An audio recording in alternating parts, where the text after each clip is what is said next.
Olá, sexto ano, estamos iniciando mais uma videoaula de História e hoje nós vamos estudar sobre Roma, dois períodos chamados Monarquia e República. A história de Roma está dividida em três períodos. Monarquia, que vai do ano 753 ao ano 509 a.C., a República, que vai do ano 509 ao ano 27 a.C., e o Império, que vai do ano 27 a.C. até o ano 476 depois de Cristo.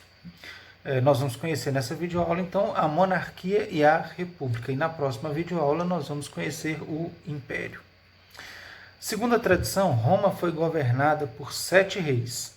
O primeiro deles foi Rômulo, como nós vimos na aula passada, e esses reis contavam com a ajuda do Senado para tomar suas decisões. O Senado era também chamado de Conselho dos Anciãos, e somente os patrícios, vocês lembram na última aula quem que eram os patrícios? Então, somente os patrícios podiam fazer parte do Senado. No final do século VII a.C., olha o que aconteceu. Os etruscos, vocês lembram quem que eram os etruscos? Está na última videoaula. Se vocês não lembram dessas coisas, gente, vocês assistam novamente a última videoaula para vocês lembrarem, viu? Os etruscos, eles invadiram a cidade de Roma, tomaram o trono.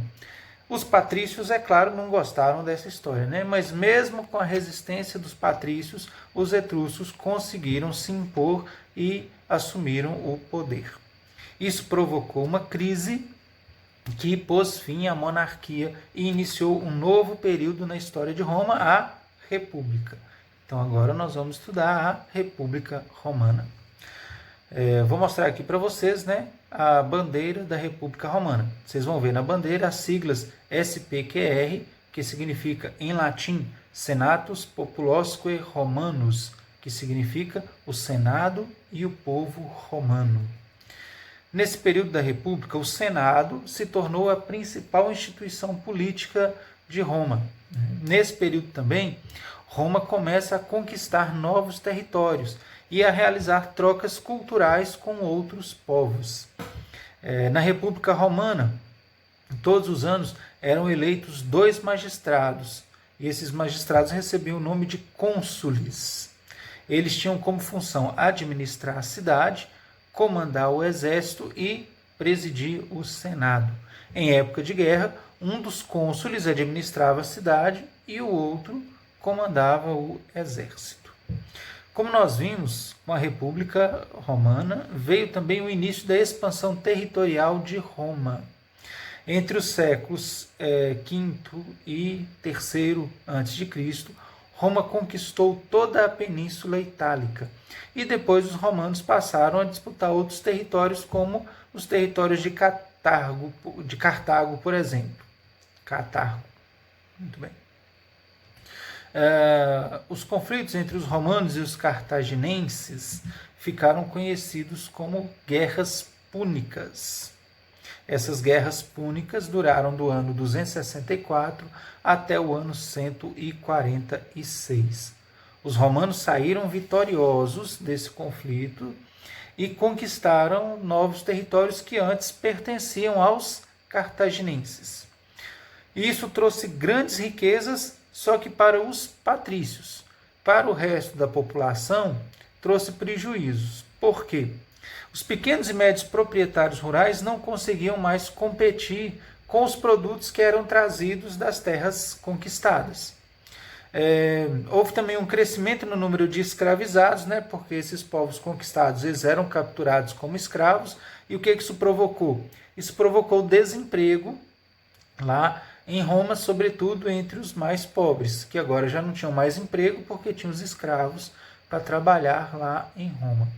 E todas essas mudanças sociais provocaram conflitos entre os patrícios e os plebeus. Vocês lembram quem que eram os patrícios e quem que eram os plebeus, né? Se vocês não lembram, assistam a última videoaula novamente para vocês aprenderem. Os plebeus começaram a reivindicar maior participação nas decisões políticas. Vocês lembram lá que somente os patrícios é que podiam participar do Senado? Então, no ano 494 a.C., os plebeus saíram da cidade de Roma com o objetivo de fundar outra cidade. Foi esse o protesto que eles fizeram. Eles falaram, olha, se nós não temos participação política, nós então vamos embora. vamos fundar outra cidade para nós. Os patrícios, eles sabiam da importância dos plebeus para o funcionamento da cidade. A cidade de Roma não ia funcionar mais sem os plebeus lá, né? Então Roma atendeu algumas das reivindicações dos plebeus. Entre as reivindicações dos plebeus que os patrícios atenderam, foi a criação do cargo de tribuno da plebe, em que 2 senadores seriam representantes dos plebeus. Então agora 2 plebeus podiam participar do Senado. Várias leis foram criadas pela reivindicação dos plebeus, além de várias propostas de reformas sociais para beneficiar os mais pobres. Sobre essas leis, vocês vão lá na página 38 do livro, tem um quadro lá com estas leis que foram criadas por influência dos plebeus. Pausem o vídeo agora e vão lá no vídeo e dá uma olhadinha nas leis lá, que daqui a pouquinho nós vamos precisar delas, beleza? Não vou detalhar aqui cada uma, porque senão o vídeo vai ficar muito grande. Então, pausa o vídeo, vai lá. Voltou? Pronto. Nesse período, destacam-se 2 irmãos que ocuparam o cargo de tribuno da plebe, que foi Tibério Graco e Caio Graco, os conhecidos como irmãos Graco. Tibério apresentou propostas de reforma agrária, limitando a quantidade de terra que cada proprietário podia ter. Por causa disso, ele foi assassinado lá, pelos proprietários de terra, pelos grandes proprietários de terra. Caio, ele complementou a proposta do seu irmão, que em parte acabou sendo aceita. Mas olha só o que estava acontecendo nesse meio tempo. Os líderes militares, que eram responsáveis pela conquista do território e pela defesa das fronteiras, foram aumentando cada vez mais a sua influência política, até que eles assumiram o poder, né? Então os militares assumiram o poder e implantaram um governo ditatorial. Um desses ditadores é o general Mário.